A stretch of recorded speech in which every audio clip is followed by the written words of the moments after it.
Hello बच्चों, नमस्कार। स्वागत है आपके अपने यूट्यूब चैनल एग्रोटेक स्टडी में। और बच्चों, मैं हूं अरविंद यादव। जी हाँ बच्चों, फिर मैं हाजिर हूं 12th एग्रीकल्चर की क्लास लेकर। और आज की क्लास स्टार्ट करने से पहले बता देता हूं बच्चों, यदि आप हमारे यूट्यूब चैनल पर नए जुड़े हैं तो चैनल को सब्सक्राइब जरूर कर लीजिएगा। 12th एग्रीकल्चर की तैयारी कर रहे छात्र बिल्कुल हमारे यूट्यूब चैनल से जुड़े रहें और सभी वीडियो को अच्छी प्रकार से देखते रहिएगा। ठीक है। नए ब्लूप्रिंट 2022-23 के आधार पर ये क्लास स्टार्ट है आपकी, जिसमें आज हम लेके आए हैं कृषि विज्ञान एवं गणित के मूल तत्व। चैप्टर नंबर 4 है बच्चों, और चैप्टर का नाम है विद्युत यानी इलेक्ट्रिसिटी। तो इलेक्ट्रिसिटी के बारे में हम लोग चर्चा करने वाले हैं नए ब्लूप्रिंट 2022-23 के आधार पर। बच्चों, ये वीडियो आपके लिए बहुत काम की है और अंत तक देखिएगा, जिससे आपके जो भी क्वेश्चन इस चैप्टर से पूछे जा रहे हैं आपके, तो वो आपके कंप्लीट हो जाए। तो बच्चों, नए ब्लूप्रिंट के आधार पर विद्युत आपका ये चैप्टर 4 नंबर का पूछा जा रहा है, जिसमें आपके 4 नंबर के 2 प्रश्न हैं। 2-2 नंबर के 2 प्रश्न आपके पूछे जाएंगे। कितने नंबर के? 2-2 नंबर के 2 प्रश्न। तो उसी के आधार पर हमने इस वीडियो को तैयार किया है। आप हमसे अंत तक जुड़े रहेगा और सभी क्वेश्चन जो आपके बनते हैं उनको क्लियर ज़रूर कीजिएगा। ठीक है बच्चों, चलिए तो ज़्यादा समय आपका ख़राब ना करते हुए इस वीडियो की हम लोग शुरुआत कर लेते हैं बच्चों। तो सबसे पहले हम बात करेंगे बच्चों, विद्युत किसे कहते हैं। तो विद्युत क्या होता है इसके बारे में अच्छी प्रकार से पहले जान लीजिए बच्चों। सब लोग जानते हैं कि विद्युत क्या है, फिर भी आप लोग समझिएगा। विद्युत एक ऊर्जा है, मतलब वह ऊर्जा है, एक एनर्जी होती है विद्युत, और कुछ नहीं है, जिसके कारण पदार्थ में हल्की वस्तु को आकर्षित करने का गुण उत्पन्न हो जाता है। उसी जनरली हम लोग विद्युत के नाम से जानते हैं। सिंपल सी लैंग्वेज में यदि हम समझने की कोशिश करें तो आप लोग कह सकते हैं विद्युत एक प्रकार की ऊर्जा है, जिसके कारण क्या होता है, कोई भी पदार्थ होना उसमें हल्की वस्तु को अपनी ओर अट्रैक्शन, मतलब अपनी ओर खींचने की, अपनी ओर आकर्षित करने के एक जो गुण होता है वह उत्पन्न हो जाता है। जनरली हम उसे ही विद्युत कहते हैं। तो एक्चुअल में विद्युत क्या होता है आपको समझ में आ रहा होगा, आपको पता होगा कि एक्चुअल में जो इलेक्ट्रिसिटी है वो क्या है। ठीक है ना। चलिए, इसके बाद हम इसके प्रकार की बात करें कि जो आपका विद्युत होती है, इलेक्ट्रिसिटी है, उसके प्रकार। तो उसके 2 प्रकार होते हैं बच्चों। सबसे पहले हम बात करते हैं विद्युत 2 प्रकार की होती है, और सबसे पहला जो प्रकार है वो है स्थिर विद्युत। क्या नाम है? स्थिर विद्युत। स्थिर विद्युत की हम लोग बात करते हैं तो किसी वस्तु में उत्पन्न विद्युत, मान के चलिए किसी वस्तु में यदि करंट आ रहा है, किसी वस्तु में यदि विद्युत उत्पन्न हो रही है, को यदि अन्य वस्तुओं में न बहने दिया जाए, मतलब दूसरी वस्तु में उसको न जाने दिया जाए, तो उसे स्थिर विद्युत कहते हैं। सिंपल सी लैंग्वेज में यदि मैं आपको बताऊं बच्चों, जैसे मानकर चलिए किसी वस्तु में करंट आ रहा है और वही उस वस्तु में ही करंट बना रहे, किसी दूसरी वस्तु में उसको न जाने दिया जाए, वहीं उसी में ही रहे, तो उसे हम लोग जनरली स्थिर विद्युत कहेंगे। क्योंकि वो जो करंट है ना, जो विद्युत है, जो लाइट आपकी आ रही है उसमें ही है, किसी दूसरे में उसको बहने नहीं दिया जा रहा है, उसे दूसरी चीज़ों में नहीं जाने दे रहा है। ठीक है ना। जैसे हम एक्चुअल मैं आपको एग्जांपल देना चाहता हूँ। जैसे मान के चलिए किसी ट्रांसफार्मर पर अगर करंट आ रहा है, विद्युत आ रही है, और वहाँ से यदि हम उसको कहीं दूसरी जगह नहीं जाने देना चाहते हैं, दूसरे चीज़ों में नहीं जाने देना चाहते हैं, दूसरी वस्तु में नहीं पहुँचाना चाहते हैं, तो वहीं पर ही आपका जो है करंट विद्युत बना रहेगा, है ना। तो कहने का मतलब मेरा ये है कि एक वस्तु में यदि करंट उत्पन्न हुआ है तो उसको दूसरी वस्तु में अगर नहीं जाने दिया जा रहा है, नहीं बहने दिया जा रहा है, तो उसे हम लोग स्थिर कहते हैं, वो स्थिर रहता है। दूसरा है धारा विद्युत बच्चों। धारा विद्युत क्या होता है, किसी वस्तु में उत्पन्न विद्युत को यदि अन्य वस्तु में भी बहने दिया जाए तो उसे हम धारा विद्युत कहेंगे। सिंपल सा है, सही बात है। यदि किसी वस्तु में विद्युत उत्पन्न हो गया है तो उसे अन्य वस्तु में नहीं बहने दिया जा रहा, मतलब दूसरी वस्तु में उसको बहने दिया जा रहा है कि दूसरी वस्तु में भी वो जा सके, तो उसे हम लोग धारा विद्युत के नाम से जानते हैं। तो दोनों विद्युत की जो डेफिनेशंस हैं वो आपको अच्छी प्रकार से क्लियर हो जाना चाहिए कि स्थिर का मतलब होता है किसी दूसरे में ना बहने दिया जाए, और धारा का मतलब होता है उसे दूसरे में बहने दिया जाए। ठीक है ना। तो बहुत सिंपल लैंग्वेज में आपको क्लियर कर दिया विद्युत क्या होता है और विद्युत के प्रकार। ठीक है, चलिए बढ़ेंगे आगे। आगे बच्चों हम लोग बात करते हैं विद्युत आवेश की। विद्युत आवेश क्या होता है, यानी आपका इलेक्ट्रिक पोटेंशियल इसको जाना जाता है इंग्लिश में अगर बोलें तो इलेक्ट्रिक पोटेंशियल। तो क्या होता है बच्चों विद्युत आवेश, देखिए दो वस्तुओं को आपस में रगड़ने पर, मान के चलिए कोई दो वस्तु हैं, यदि हम उनको रगड़ते हैं आपस में, क्या करते हैं रगड़ते हैं, तो उनमें क्या उत्पन्न हो जाती है, विद्युत उत्पन्न हो जाती है। विद्युत उत्पन्न हो जाती है, उस विद्युत को ही विद्युत आवेश के नाम से हम लोग जानते हैं। दो वस्तुओं को यदि आपस में रगड़ा जाए तो रगड़ने से उत्पन्न जो भी करंट वहाँ अगर उत्पन्न हो जाता है तो उसको ही जनरली हम लोग विद्युत आवेश के नाम से या इलेक्ट्रिक पोटेंशियल के नाम से हम उसे जानते हैं। अब दो वस्तुएं कोई चीज़ हैं, हम जनरली अपने गांव पर रगड़ते रहते हैं और उनमें करंट उत्पन्न हो जाता है, आपने देखा होगा ये चीज़, है ना। तो वो आपका क्या होता है, विद्युत आवेश होता है। ठीक है, चलिए विद्युत आवेश के प्रकार की हम बात करें तो विद्युत आवेश जो होता है ना वो दो प्रकार का होता है। एक होता है आपका बच्चों धनावेश। कौन सा प्रकार होता है, पहला धनावेश, जिसको हम कह सकते हैं पॉजिटिव चार्ज। क्या कहते हैं उसे, पॉजिटिव चार्ज या पॉजिटिव पोटेंशियल भी बोल सकते हैं हम लोग। प्लस का चिन्ह देखा होगा, कोई बैटरी देखी होगी आपने, एक तरफ माइनस रहता है एक तरफ प्लस रहता है, तो ये क्या है, ये आवेश होते हैं, पोटेंशियल होते हैं। ठीक है, तो कांच धनावेश होता है क्या है, समझिए आप लोग। कांच की छड़ को मान के सुनिए, एक कांच की छड़ है, उसको यदि हम लोग रेशम के कपड़े पर रगड़ें, किसके कपड़े पर रगड़ना है अपन को, रेशम के, रेशम का जो कपड़ा होता है उस पर यदि रगड़ें तो कांच की जो छड़ है ना, छड़ में उत्पन्न हो जाएगा आवेश। तो उस आवेश को हम लोग क्या बोलेंगे, उसको हम धनावेश कहते हैं। उसे किस नाम से जाना जाएगा, धनावेश। समझ में आ रहा है आपको, उम्मीद करता हूँ समझ में आ रहा होगा धनावेश का। एक बार और समझिए बच्चों, कांच की छड़, किसकी छड़, कांच की छड़, उसको रेशम के कपड़े पर रगड़िए, किसके कपड़े पर, रेशम का जो कपड़ा होता है उस पर रगड़िए, तो कांच की छड़ में आवेश उत्पन्न हो जाएगा और उस आवेश को ही हम जनरली धनावेश के नाम से जानते हैं। दूसरा है बच्चों, देखिए आप लोग ऋणावेश। ऋणावेश आपका जो पॉजिटिव वाला होता है, सॉरी नेगेटिव वाला है, तो एवोनाइट की छड़, किसकी छड़, एवोनाइट। आप सोच रहे हो सर ये एवोनाइट क्या होता है, तो एवोनाइट एक तरह की मेटल होती है जो कि समुद्र के किनारों पर पाई जाती है। तो एवोनाइट की छड़ को यदि हम लोग ऊन यानी बूल जो आपकी भेड़ से प्राप्त होती है उस पर, या बिल्ली की खाल पर, इन दोनों में से किसी पर यदि उस एवोनाइट की छड़ को रगड़ें तो क्या होगा, रगड़ना मतलब उस पर चलाएं, तो एवोनाइट की छड़ में उत्पन्न जो आवेश होगा उसको हम लोग ऋणावेश के नाम से जानेंगे। ठीक है ना। तो विद्युत आपका आवेश जो है दो प्रकार के हैं, दोनों ही प्रकार आपके अच्छी प्रकार से क्लियर हो गए, धनावेश और ऋणावेश। ऋणावेश में आपने अच्छी प्रकार से जाना कि एवोनाइट की जो छड़ होती है, एक मेटल्स होती है ना, उसकी छड़ को यदि हम कहाँ रगड़ें, ऊन या बिल्ली की खाल, तो ऊन या बिल्ली की खाल पर यदि हम उसे रगड़ेंगे तो क्या होगा, उस एवोनाइट की छड़ में एक आवेश उत्पन्न हो जाएगा, उसे जनरली हम लोग ऋणावेश के नाम से जानेंगे। ठीक है ना। तो विद्युत आवेश क्या है और उसके जो प्रकार हैं वो अच्छी प्रकार से आपके क्लियर हो गए होंगे। आगे हम बात करेंगे बच्चों विद्युत विभव की। विद्युत विभव क्या होता है, देखिए एकांक धन आवेश को अनंत से विद्युत क्षेत्र के किसी बिंदु तक लाने में जितना कार्य करना पड़ता है उसे उस बिंदु का विभव कहते हैं और इसे V से प्रदर्शित करते हैं, दर्शाते हैं।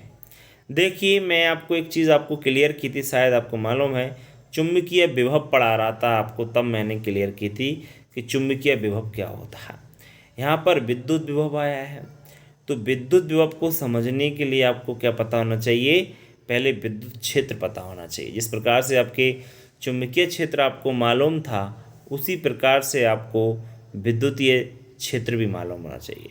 सपोज दैट आपको मान के चलना पड़ेगा, यहाँ पे कुछ चीज़ें, जैसे मान के चलिए यहाँ पर आपका ये है और यहाँ पे चारों तरफ उसका विद्युत क्षेत्र है, तो ये कह रहे हैं एकांक धनावेश को, एकांक धनावेश मान लीजिए यहाँ पर है, ये एकांक धनावेश है, इसको अनंत से, एकांक धनावेश को अनंत, अनंत मतलब कोई सीमा नहीं है, वहाँ से विद्युत क्षेत्र के किसी बिंदु, यहाँ पर ले आओ, या यहाँ पर ले आओ, यहाँ पर किसी बिंदु पर आप लोग उसको ला सकते हो।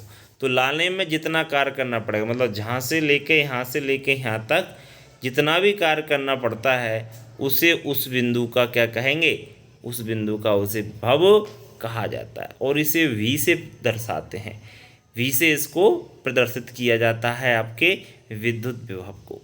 ठीक है ना, समझ में आ रहा है कि नहीं आ रहा आपका, है ना? बहुत अच्छे आपका क्लियर हो रहा होगा। चलिए, बहुत सिंपल लैंग्वेज में मैंने आपको बता दिया कि विद्युत विभव क्या होता है। तो सिंपल सा है, एकांक धनावेश को, है ना, अनंत से विद्युत क्षेत्र में के किसी बिंदु तक लाने में जितना भी कार्य करना पड़ता है उसे इस बिंदु का विभव के नाम से जाना जाता है। ठीक है, आगे हम बात करेंगे नेक्स्ट क्वेश्चन की बच्चों, और नेक्स्ट क्वेश्चन है विद्युत विभव को प्रभावित करने वाले कारक। विद्युत विभव को प्रभावित करने वाले कारक सबसे पहले है चालक का आवेश। जी हाँ बच्चों, चालक का आवेश विद्युत विभव को प्रभावित करता है। चालक का आकार प्रभावित करता है। चालक के निकट किसी अन्य चालक की उपस्थिति भी प्रभावित करती है। और चौथा है चालक के चारों ओर का जो माध्यम है वो भी विद्युत विभव को प्रभावित करता है। ठीक है, तो विद्युत विभव को प्रभावित करने वाले आपके जो कारक हैं, चारों कारक आप लोग क्या है याद ज़रूर रखिएगा। चालक का आवेश, चालक का आकार, चालक के निकट किसी अन्य चालक की उपस्थिति और चालक के चारों ओर का माध्यम। अब इन अच्छी प्रकार से इसको समझने के लिए कि सर आवेश कैसे प्रभावित करेगा, आकार कैसे प्रभावित करेगा, है ना, चारों ओर का माध्यम कैसे प्रभावित करेगा, ये सब चीज़ जानने के लिए, आप लोगों को पूरी डिटेल जानने के लिए मेरा इससे पहले का एक वीडियो डला हुआ है, उसको देख सकते हैं। अब 2 नंबर का पूछा जा रहा है तो मैं ऐसा मानता हूं कि इसको डिटेल में ज़्यादा बताने की आवश्यकता नहीं है, इनको आप लोग जनरली याद रख सकते हो। देखो, डिटेल में यदि बनाने लगा, समझाने आपको लग गया तो फिर समय बहुत ज़्यादा लग जाएगा। उसके लिए मुझे कुछ जैसे बोर्ड पे ज़रूरत पड़ेगी, या तो है ना पूरी तरीके से, या फिर अब वीडियो इस प्रकार से बनाया जा रहा है कि उसको पूरी तरीके से क्लियर नहीं हो पा रहा है। थोड़ा सा आप इसको याद रखिएगा। ठीक है, चलिए, अगर आपको देखना ही कि सर हमें तो समझना ही है, ढंग से ही समझना, तो हमारा लास्ट ईयर का वीडियो पड़ा हुआ है विद्युत चैप्टर 4, उसमें अच्छी प्रकार से मैंने समझाया है, तो वहाँ जा कर के आप लोग वीडियो को देख सकते हैं। ठीक है बच्चों, चलिए बढ़ेंगे हम लोग आगे नेक्स्ट क्वेश्चन की ओर। 7वां क्वेश्चन है विद्युत प्रतिरोध किसे कहते हैं। क्वेश्चन बहुत अच्छा है। विद्युत प्रतिरोध, इसको रेजिस्टेंस भी कहा जाता है जनरली। होता क्या है उसको समझिए आप लोग। चालक द्वारा विद्युत धारा के मार्ग में डाली गई रुकावट। चालक द्वारा इसे विद्युत धारा, ऐसे मान लीजिए करंट बह रहा है और उसकी धारा के मार्ग में कोई रुकावट आ गई, तो उस रुकावट को ही हम चालक का प्रतिरोध कहेंगे। समझ में आ रही बात, नहीं आ रही?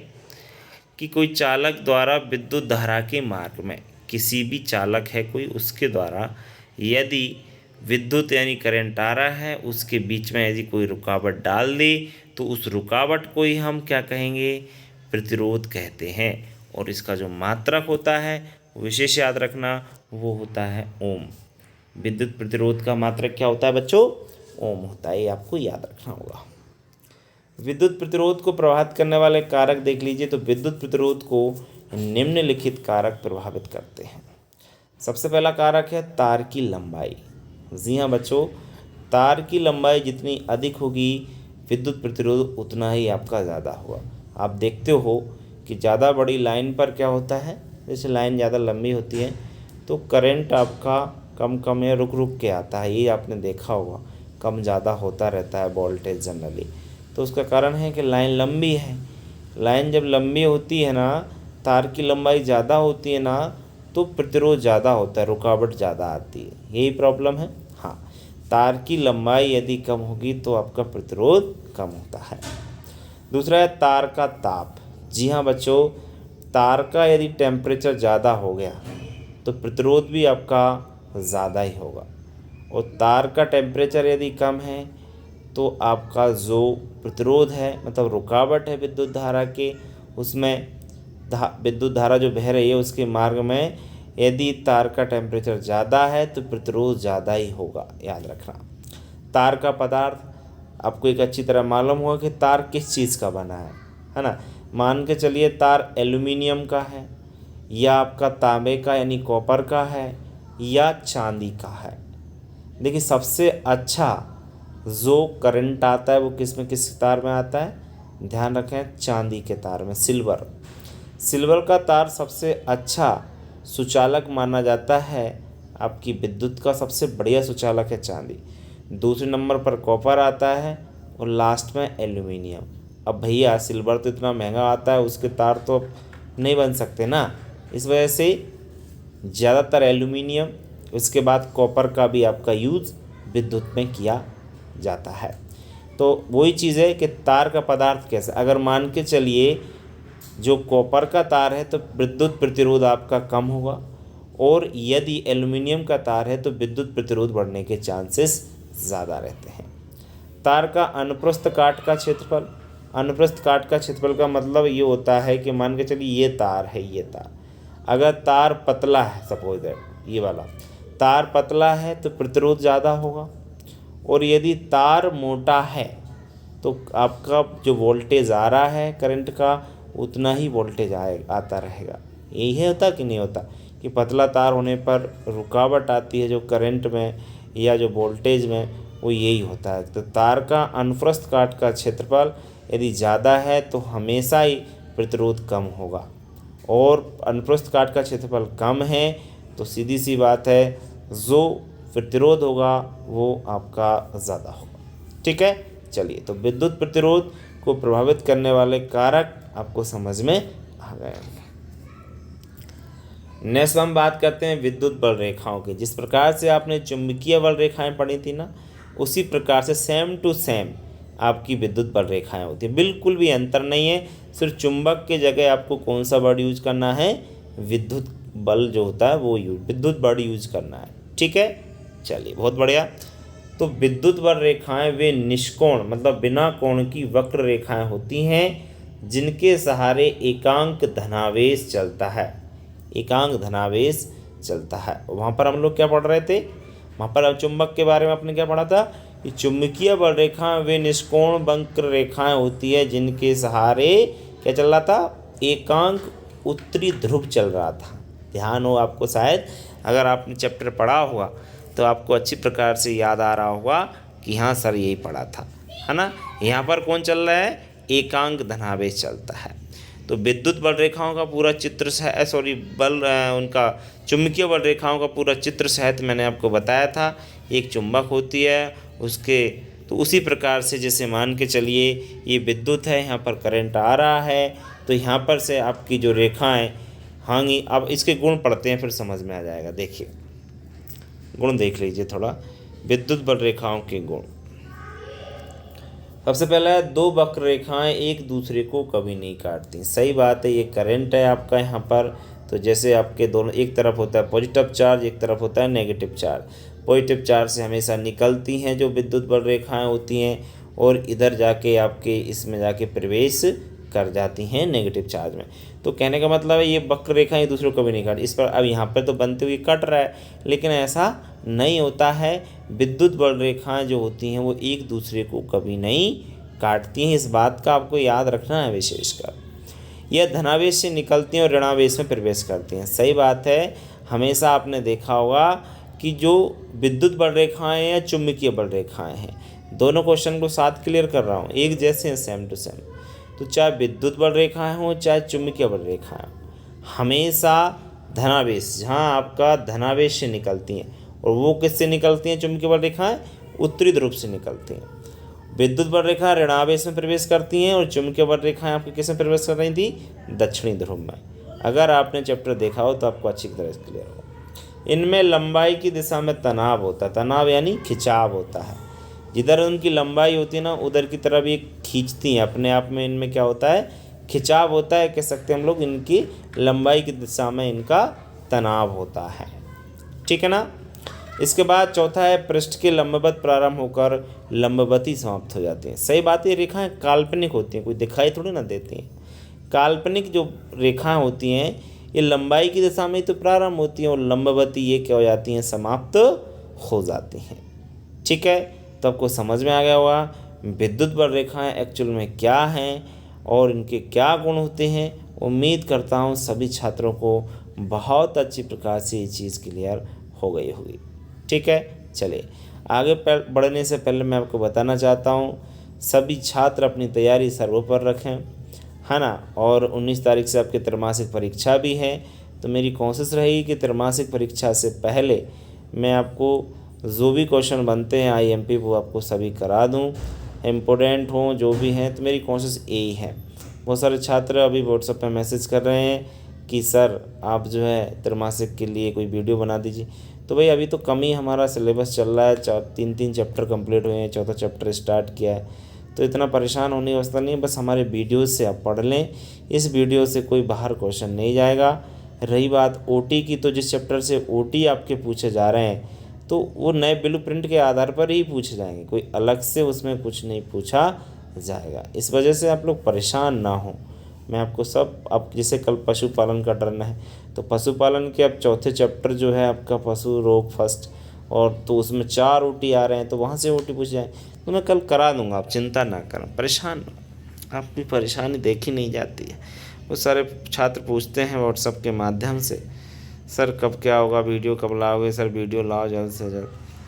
तो थोड़ा सा होता है कि मेरा टाइम टेबल थोड़ा सा गड़बड़ हो गया है, लेकिन अब जो है सही कर रहा हूँ। कोशिश है मेरी कि आपको वीडियो जो है पर डे, किसी भी कंडीशन में आपको वीडियो पर डे ही लाई जाए, जिससे आप लोगों की तैयारी रेगुलर रख सकें, आप लोग अच्छी प्रकार से पढ़ सकें। क्या होता है कि वीडियो जैसे नहीं डलता है तो बच्चे परेशान होना ये बिल्कुल जायज़ है, परेशान होंगे बच्चे, कोई उसमें वो नहीं है, क्योंकि भैया बच्चे तो बच्चे हैं, जनरली उनको तो पढ़ना है। बहुत सारे बच्चे तो हमारे यूट्यूब के ही भरोसे हैं, तो फिर उनको ऐसा लगता है कि सर त्रैमासिक परीक्षा में हम लोग क्या करके आ पाएंगे, आप वीडियो तो बनाइए, है ना। सही बात है। दूसरे PAT के छात्र भी परेशान हो रहे हैं कि सर PAT का कैसे क्या करें, आप वीडियो तो बना ही नहीं रहे हैं, कैसे होगा, हमारा रिवीजन ही हो जाए थोड़ा बहुत। बिल्कुल सही बात है, आपका कहना बिल्कुल सही है ना। अब थोड़ा सा मुझे ही जो है ना एकदम से अब कुछ ना कुछ करना पड़ेगा PAT के छात्रों के लिए भी और 12th के छात्रों के लिए। 12th छात्रों तो परेशान ना हो, PAT के छात्र परेशान हो रहे हैं, वो उनका बिल्कुल सही है, क्योंकि भैया उनके एक पेपर के लिए सिर्फ 1 महीना बचा हुआ है। 1 महीने में अब वो क्या क्या करेंगे क्या नहीं करेंगे वो तो वही जानते हैं, है ना। वैसे मैं उनसे नोट्स के बोल चुका हूँ कि नोट्स आप ले लीजिए, लेकिन क्या करें, कुछ बच्चे नहीं ले रहे हैं, तो भैया नहीं ले रहे हैं तो कुछ नहीं हो सकता, सिर्फ पूछने से कुछ नहीं होता। यदि आप लोग लेना चाहते हो तो आपको मालूम है आप लोग ले सकते हो। ठीक है, चलो चलते हैं आगे, ज़्यादा समय ख़राब ना करें, आपका वीडियो लंबा हो जाता है। समविभव पृष्ठ किसे कहते हैं, बड़ा अच्छा क्वेश्चन है, इम्पोर्टेंट भी है। समविभव पृष्ठ क्या है बच्चों, देखिए सम यानी समान और विभव, आप जानते हैं कि समान विभव एक पृष्ठ वो होता क्या है। विद्युत क्षेत्र में कोई विद्युत क्षेत्र है, ये विद्युत क्षेत्र, ये देखो चारों तरफ विद्युत क्षेत्र है ना, ये बीच में विद्युत है और चारों तरफ का इसका क्षेत्र है, यहाँ तक इसका करंट है, समझना बात को। तो विद्युत क्षेत्र में समान विभव वाले बिंदु, यहाँ पर जितना करंट है यहाँ पर भी इतना है और यहाँ पर भी इतना, चारों तरफ बराबर है, तो विभव वाले बिंदुओं को मिलाने वाले काल्पनिक पृष्ठ को समविभव पृष्ठ कहते हैं। तो ये देखो बराबर बराबर आपका यहाँ पर क्या है, विभव है, समान बिल्कुल चारों तरफ, है ना। इनको मिलाने वाले काल्पनिक पृष्ठ, ये लाइन मैंने पहले ही खींच दी, ये वाली लाइन, ये काल्पनिक पृष्ठ। कल्पना कर सकते हैं कि इस वाले क्षेत्र में बराबर विभव होगा विद्युत का, है ना। इस प्रकार की हमने कल्पना कर ली और उसी का नाम दे दिया सम यानी समान विभव पृष्ठ। एक पृष्ठ यानी एक पेज बन गया, चारों तरफ बराबर बराबर विभव वाला। समझ में आ रहा है कि नहीं आ रहा है। विद्युत क्षेत्र में ये विद्युत क्षेत्र चारों तरफ देख रहे हैं आप लोग, समान विभव, समान मतलब बराबर विभव वाले बिंदु, ये बिंदु भी बना दिए मैंने, ये देख लीजिए और बना देता हूँ, ये बिंदु समान विभव वाले बिंदुओं को मिलाने वाले काल्पनिक पृष्ठ को कल्पना कर ली हमने कि इस प्रकार से यहाँ तक विद्युत क्षेत्र होगा और जहाँ समान विभव होगा, तो उसे ही संभव पृष्ठ का नाम दे दिए। ठीक है ना। डेफिनेशन अगर क्लियर हो गई है तो देखिए आपके इसके गुण या विशेषताएं, जो कि सबसे इम्पोर्टेंट क्वेश्चन इस चैप्टर का, संभव पृष्ठ के गुण या विशेषताएं लिखिए। तो ये क्वेश्चन आपका चुटकियों में क्लियर हो जाएगा। देखिए ये कह रहे हैं कि दो समविभव पृष्ठ एक दूसरे को कभी नहीं काटते। दो समविभव पृष्ठ एक दूसरे को कभी नहीं काटते। तो दो संभव पृष्ठ क्या है पहले उनको भी समझना हो। तो एक संभव पृष्ठ ये देखिए, ये विद्युत है, ये चारों तरफ बराबर बराबर, ये वैसे गलत गलत हो जाता है, चारों तरफ बिंदु देखिए आप लोग, यहाँ पर यहाँ पर यहाँ पर यहाँ पर चाहे यहाँ पर, मतलब बिल्कुल ये देखिए चारों तरफ बिंदु, तो एक संभव पृष्ठ बन गया। तो ये क्या कह रहे हैं, दो संभव पृष्ठ एक दूसरे को नहीं काटते। मतलब अब दूसरा संभव पृष्ठ में ये दूसरा संभव पृष्ठ बना दिया मैंने, ये वाला है ना, यहाँ पर यहाँ पर यहाँ पर, मतलब चारों तरफ देखिए आप लोग, ये जो इसका विभव होगा ये लाइन में आपका बिल्कुल बराबर बराबर होगा कि नहीं होगा, बिल्कुल बराबर बराबर होगा, ये जो मैंने लाइन लास्ट वाले है ना। और एक पृष्ठ आपका ये है, एक संभव पृष्ठ ये है और एक संभव पृष्ठ, दो संभव पृष्ठ बन गए। तो एक दूसरे को कभी नहीं काटते। क्या आपको दिख रहा है कहीं पे एक दूसरे को काट रहे हैं? नहीं काट रहे हैं। ठीक है ना। तो दो समान विभव वाले पृष्ठ एक दूसरे को कभी नहीं काटते हैं। दूसरा पॉइंट कहता है कि संभव पृष्ठ के प्रत्येक बिंदु पर विभव क्या होता है, समान होता है। बिल्कुल बच्चों, देखो चाहे यहाँ पर देखो एक बिंदु देखो, चाहे दूसरा बिंदु देखो, चाहे तीसरा बिंदु देखो, चाहे चौथा बिंदु, मतलब जो पृष्ठ है उसके प्रत्येक बिंदु पर, मतलब सभी बिंदुओं पर जो विभव होगा बिल्कुल समान होगा। समझ में आ रहा है कि नहीं? यहाँ की दूरी बराबर है, क्योंकि यहाँ से जो दूरी है यहाँ से लेके यहाँ तक ये दूरी बराबर होती है। जब ये दूरी बराबर होती है ना, तो जो बिंदु पर विभव होता है वो कैसा होता है, समान होगा, बिल्कुल समान होगा। ठीक है ना। चलिए इसके बाद तीसरा पॉइंट है, समविभव पृष्ठ पर आवेश को एक बिंदु से दूसरे बिंदु तक ले जाने में कोई कार्य नहीं करना पड़ता। मानकर चलिए एक विभव से यहाँ से एक आवेश को, ये धनायन है, इसको अगर मैं इस बिंदु से इस बिंदु पर ले जाऊँ, यहाँ से यहाँ ले जाऊँ या यहाँ से यहाँ ले जाऊँ, तो कोई भी कार्य नहीं करना पड़ेगा। सही बात है, क्योंकि बराबर विभव है, विभव जब समान है, एक बिंदु चाहे दूसरे बिंदु, जब दोनों बिंदुओं पर विभव समान है तो क्या कोई कार्य करना पड़ेगा? नहीं करना पड़ेगा। अगर एक संभव पृष्ठ से दूसरे संभव पृष्ठ में अगर ले जाए तो कुछ कार्य करना पड़ता। ठीक है ना। लेकिन एक बिंदु से दूसरे बिंदु तक ले जाना पड़े तो कोई कार्य नहीं करना पड़ेगा। क्यों? क्योंकि विभव दोनों बिंदुओं का समान है इसलिए। लेकिन एक पृष्ठ से दूसरे पृष्ठ तक ले जाने में कुछ कार्य करना पड़ेगा, मतलब यहाँ का विभव कुछ और है और यहाँ का विभव कुछ और है। क्योंकि यहाँ पास में है तो विभव ज़्यादा होगा, और थोड़ा सा दूर है तो विभव कम होगा। समझ में आया कि नहीं आया?